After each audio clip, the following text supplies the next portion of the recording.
Teleaula Natal. Olá, tudo bem? Espero que sim. Hoje vamos dar continuidade aos nossos estudos. Meu nome é Lidiane, sou professora de Geografia da Rede Municipal de Natal. Tenho o cabelo louro, um pouco abaixo do ombro, pele clara, estatura mediana, magra. Estou usando uma camisa preta, mangas longas, calça jeans azul escura. Estou gravando as aulas em um estúdio. O meu sinal é indicador com polegar, próximo ao canto do olho direito, abrindo suavemente, formando um C e fechando. Os slides que eu irei trabalhar nas aulas de hoje, eles terão fundos predominantemente brancos, letra preta. O primeiro slide ele tem o slogan da prefeitura centralizado no canto superior. Os outros slides vão ter o slogan da prefeitura no canto superior esquerdo. E o que nós iremos estudar na aula de hoje? Nós iremos dar continuidade ao tema da aula 1, Sistemas Econômicos, Socialismo e Capitalismo. E hoje nós iremos aprender outras características do sistema socialista, o que é o sistema socialista, o que é o sistema capitalista, como surgiu esse sistema, quais as principais características do sistema capitalista e socialista, reconhecendo as principais diferenças entre eles e de que maneira a organização dos sistemas impacta diretamente no modo de vida da população.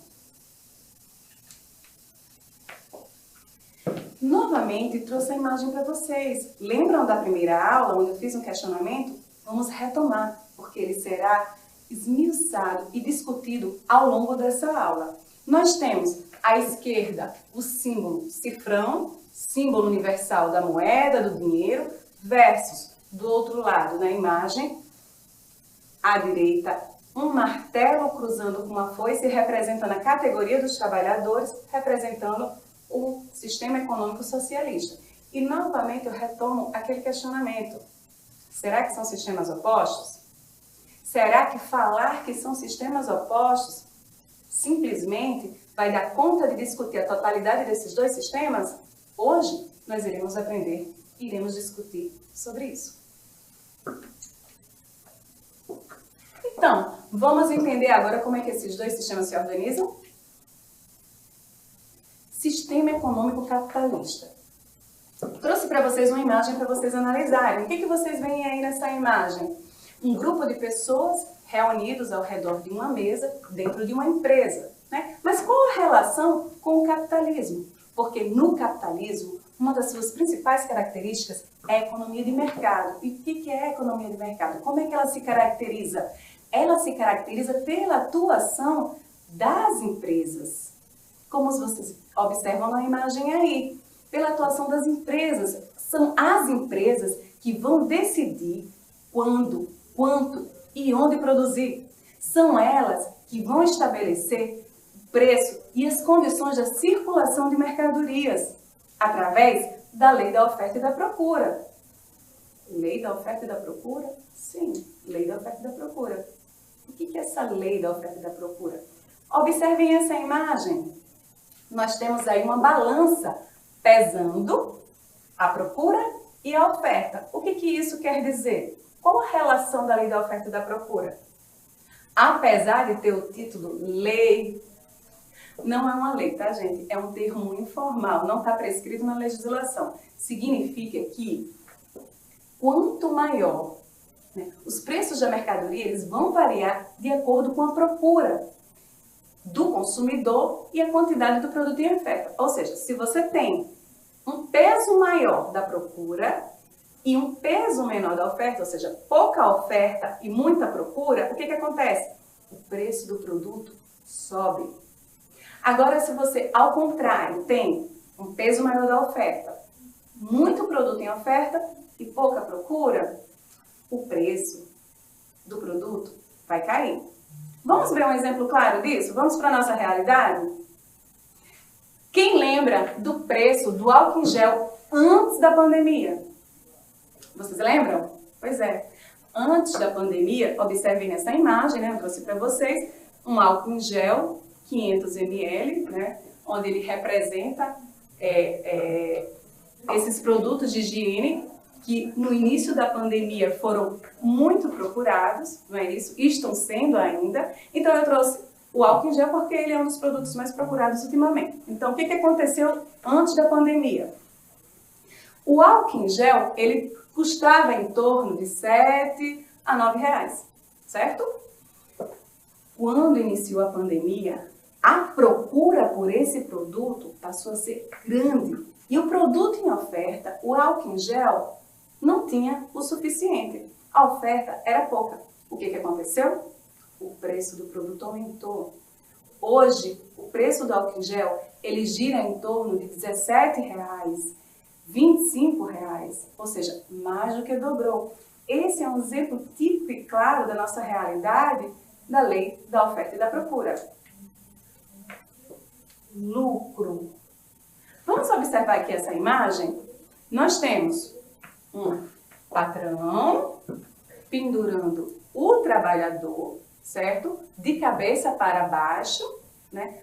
Com ar de quem está sacudindo, explorando, retirando os últimos centavos do bolso dele. E embaixo, uma cartola, cheia de moedas, de notas, de cédulas de dinheiro. E esse dinheiro que está caindo no bolso do trabalhador está entrando nessa cartola, onde ela representa o lucro. Lucro, sim. O lucro é uma característica essencial do sistema econômico capitalista. Mas o que é esse lucro? É o valor agregado sobre o custo da produção. Quanto menor o custo, maior o lucro. É o que acontece hoje com essas empresas transnacionais, né? Elas sempre estão procurando colocar suas filiais em países que oferecem uma mão de obra barata, que oferecem vantagens em termos fiscais. Para quê? Para que a produção da mercadoria ela tenha um menor custo, para que essas empresas elas possam lucrar mais. E aí, uma outra característica fundamental dentro desse sistema capitalista, que segue a lógica desse sistema, é a propaganda. A propaganda, ela exerce uma função muito importante, é uma aliada dos capitalistas. Nós temos aí nesse slide uma imagem de uma modelo, com um cabelo grande, com aspecto saudável, bonito. É uma modelo brasileira, conhecida internacionalmente, e ao lado dela, de um lado e do outro, cosméticos. Nós temos shampoo de um lado, condicionador do outro. Qual é a ideia que essa propaganda ela quer passar para vocês? Provavelmente, ela quer passar a ideia de que, se vocês consumirem esses cosméticos, ou seja, o shampoo e o condicionador, vocês provavelmente vão ter o cabelo tão bonito, tão sedoso, tão saudável quanto da modelo. Esse é o propósito da propaganda, convencer. A propaganda, as mídias de uma maneira geral, elas vão influenciar o pensamento social, o pensamento da sociedade, fazendo ser necessário o consumo, na necessidade do consumo. E para isso ela vai utilizar de todas as ferramentas. Vai mentir, vai enganar, né? Ela vai manipular, ela vai influenciar. E ela não influencia apenas no consumo, ela vai além. Ela influencia em padrões de comportamento, padrões estéticos, padrões culturais. Então, ela modifica o modo de vida da sociedade. E faz com que ela sinta necessidade de produzir ou de consumir produtos muitas vezes supérfluos. Supérfluos que não são necessários, mas que dentro da propaganda eles têm a estratégia de fazer ser necessário. E esse sistema, ele vai se reinventando, ele vai renovando. E nesse processo surgem também outros tipos de propagandas. E quando eu trouxe para vocês influenciadores digitais, quem nunca assistiu uma blogueira, um vídeo de uma blogueira ou de um blogueiro fazendo a propaganda de algum produto? No Brasil nós temos vários, né? E atualmente vem sendo uma das propagandas que mais vem vendendo. Os blogueiros, os influenciadores digitais, eles hoje cumprem um papel primordial. E aí eu trouxe para vocês o exemplo de uma blogueira muito conhecida, a Camila Coelho. Ela é brasileira, mora atualmente nos Estados Unidos, e ela iniciou fazendo propaganda e vendendo produtos de maquiagem. E aí ela foi se expandindo, ela foi tomando conhecimento, né? Ela vendia, ela conseguia influenciar muitos dos consumidores e ela passou a ser uma das influenciadoras digitais mais importantes e que mais vendem no Brasil. A partir de então, ela passou a expandir, a também trabalhar com moda, entrar no mundo da moda. Eu trouxe um trechinho para vocês darem uma olhada e em seguida a gente faz uma discussão. E o vídeo de hoje é para mostrar recebidos para vocês, que vocês gostam um pouco. Eu tô com várias caixinhas, muita caixinha na verdade, muita coisa legal, muito lançamento, tem muita maquiagem, tem roupa, né, tem bolsa, tem sapato, eu acho, não sei. A gente sabe mais que eu, que ela quebra as caixas. Enfim, vamos começar recebidos de março. Coral. Coral é uma marca de academia. Eles fazem roupas incríveis de academia. Eles já me mandaram uma vez, eu usei super e agora eles mandaram de novo. Gente, eles têm peças lindíssimas, tipo look. Eu trouxe um outro conceito do sistema capitalista para que vocês possam analisar. E aí eu trouxe um cartoon de Rionaldo, né? Esse cartoon ele traz uma informação, ele traz uma imagem onde tem um homem sentado em um sofá, segurando um celular, com um ar de satisfação. Do outro lado, nós temos um cesto de lixo, com vários celulares descartados, né, onde um celular, ele fala o seguinte: é sempre assim. No início, ele fica encantado. Basta aparecer um novo celular e somos descartados. E aí? Vocês conseguiram absorver algo dessa imagem, desse cartoon? Qual a informação que ela passa? Dá para compreender mais ou menos o que significa obsolescência programada? Vamos entender esse conceito? Trata-se de uma estratégia de empresas que programam o tempo de vida útil de seus produtos para que eles durem menos do que a tecnologia permite.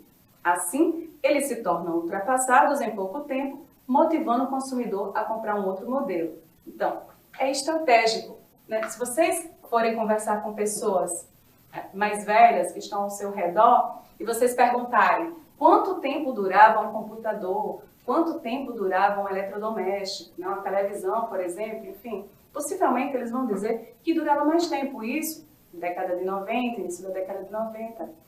Recentemente, esses produtos, de fato, eles duram muito pouco. É uma estratégia do capitalismo, onde o capitalista ele vai programar esse produto para ter uma vida útil curta, menor do que a tecnologia permite, porque assim vocês vão precisar comprar um outro produto e assim gerar mais lucro para o capitalista. Agora que nós encerramos, né, concluímos o sistema capitalista, suas características, suas principais características, vamos aprender um pouco do sistema socialista. Trouxe para vocês uma imagem, a imagem de um machado, um martelo, aliás, uma foice cruzada, representando a categoria dos operários. Esse é o símbolo do sistema socialista. E agora eu pergunto a vocês, será que realmente o socialismo ele representa a categoria dos operários? Será que ele acabou com as classes sociais? Ele eliminou as classes sociais? Ele contribuiu realmente para o desenvolvimento de uma sociedade mais justa? Vamos ver?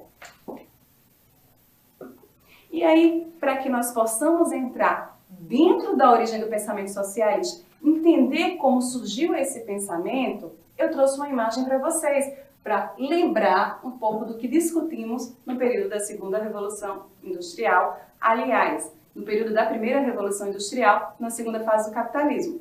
Nós temos aí uma imagem, né, das primeiras empresas, com as primeiras máquinas, no período da primeira Revolução Industrial. O que acontecia nessa época, né? Qual o contexto dessa época? Nós tínhamos um contexto em que os trabalhadores, né, eles trabalhavam em condições precárias, né? Observem aí nessa imagem, dentro de uma fábrica, um ambiente insalubre. Essas máquinas, elas eram experimentais, portanto, eram frequentes os acidentes de trabalho. Trabalhavam crianças, trabalhavam mulheres, no mesmo nível de trabalho que era exigido do homem, pior, ganhavam um salário muito mais baixo que não era suficiente para a sua subsistência. E eles não tinham trabalhado, não tinham nenhuma garantia legal, nada que os protegessem. Ou seja, nenhuma garantia legal para que protegessem dos acidentes de trabalho, para que protegessem eles das altas jornadas, né, dessas jornadas exaustivas que eles chegavam a trabalhar mais de 80 horas semanais. Então, diante desse contexto, alguns intelectuais começaram a pensar, né, como é que de que forma eu posso contribuir para que essa realidade mude, para que diminua essa desigualdade social. Foi nesse contexto que surgiu o pensamento socialista, a teoria socialista, né? Robert Owen foi um dos principais pensadores do socialismo utópico. Por que socialismo utópico? Porque o seu pensamento, né, as ações não se concretizaram. Então, ficou na utopia. Mais à frente, surgiu uma outra teoria, o socialismo científico, pensado por Karl Marx e Friedrich Engels. Nós temos aí a imagem dos dois pensadores, Karl Marx à esquerda e Friedrich Engels à direita. Então, Karl Marx e Friedrich Engels, eles começaram a pensar, estudar teoricamente e cientificamente o capitalismo. E a partir desses estudos, eles chegaram à conclusão que a única solução para que essa desigualdade, para que houvesse uma eliminação de classes sociais, era uma revolução. Uma revolução feita por quem? Pelos operários. A partir do momento que os operários eles assumissem o poder, aí sim nós teríamos uma sociedade mais igualitária. Mas somente em 1917 que o sistema econômico socialista se tornou um sistema econômico na prática. E a Rússia foi o primeiro país a adotar o socialismo como sistema econômico. Em 1922, formou-se a União das Repúblicas Socialistas Soviéticas, constituída por 15 repúblicas, cuja sede se concentrava em Moscou, na Rússia. Além da Rússia, né, vamos ver a imagem de outros países, trago para vocês a imagem de outros países que também adotaram o socialismo, como Cuba, a China, a imagem da Coreia do Norte, a imagem do Vietnã, a imagem de Laos. Vocês vão poder perceber que vão existir várias diferenças entre o sistema socialista e o sistema capitalista. Porém, a principal delas é a forma como exercem o controle da produção. No sistema socialista, o Estado é quem exerce o controle da produção. Ele é o dono dos meios de produção. E ele quem define também os salários dos trabalhadores. Uma outra característica do sistema socialista é a economia planificada. O que é isso? Todo o planejamento, vocês estão vendo aí a imagem, né, de uma empresa em reunião, com um gráfico, onde eles estão planejando, dando uma ideia de planejamento, né, de como pode ser executado. É isso. A economia planificada é nada mais do que um planejamento que é idealizado e executado por quem? Pelo Estado, ok? Eu falei empresa, mas na verdade é uma reunião dos burocratas representando uma reunião das pessoas que fazem parte do Estado, tá? E por fim, o pleno emprego. O Estado, temos uma imagem aí, temos vagas, né? E todos na fila, né? Uma garantia de emprego, um emprego pleno para todos, que também é uma característica do sistema socialista. O Estado ele deveria promover pleno emprego para todos, com o objetivo de garantir uma sociedade mais igualitária. Agora, turma, prestem atenção.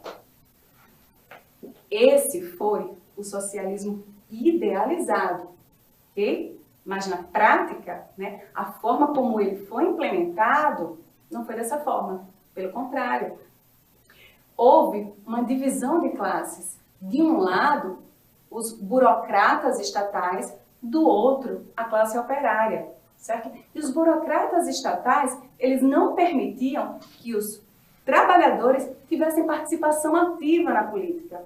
Isso fez com que gerasse vários problemas nesse sistema econômico. O socialismo, a partir de então, ele passou por vários problemas. Hoje, no mundo, o sistema capitalista é o predominante.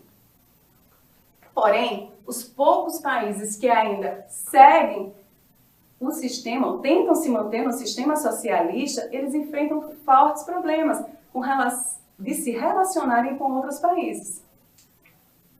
E aí, agora que discutimos toda a lógica desses dois sistemas, as principais características, eu trouxe uma imagem, né, onde mostra a população na China, né, uma imagem com várias bandeiras, né, representando a revolução comunista na China. E aí eu pergunto a vocês, né, o símbolo, com várias bandeiras com o símbolo da classe proletária, do proletariado, né, da classe operária. E aí eu pergunto para vocês, grande dilema. E aí, a China, ela é capitalista ou ela é socialista? Difícil, né, de classificar a China? Pois é. As opiniões, elas se dividem pelos estudiosos. Se dividem por quê? Porque a China é um país que possui características do sistema socialista, por exemplo, ela tem uma forte intervenção do Estado, certo? Ao mesmo tempo, associado a uma abertura de medidas econômicas capitalistas. Por exemplo, a implementação das zonas econômicas especiais em pontos estratégicos do seu território, onde abriu espaço para que várias empresas transnacionais se instalassem, né? Se instalassem em território chinês. E óbvio que a China também tem vários atrativos, nós não podemos esquecer. Ela é conhecida como a fábrica da maior mão de obra barata do mundo. Também é conhecida por sua exploração. Parte desses trabalhadores vem do meio rural. Então, nesse sentido, vários estudiosos preferem se referenciar a China como um país que possui características híbridas, características do socialismo e características do capitalismo, ok? Agora que terminamos a nossa discussão sobre esses dois sistemas, eu gostaria de conversar com vocês acerca da necessidade, né, de se repensar, de se rever um novo sistema. Nós podemos perceber que tanto o capitalismo como o socialismo, eles não dão conta da demanda atual da nossa sociedade, se fazendo necessário pensar, rever um novo modelo que venha dar conta, né, das demandas da nossa sociedade, que venha promover um desenvolvimento social mais justo e sustentável. Ok? Obrigada pela atenção, espero que tenham gostado da aula, bons estudos e até breve. Teleaula Natal.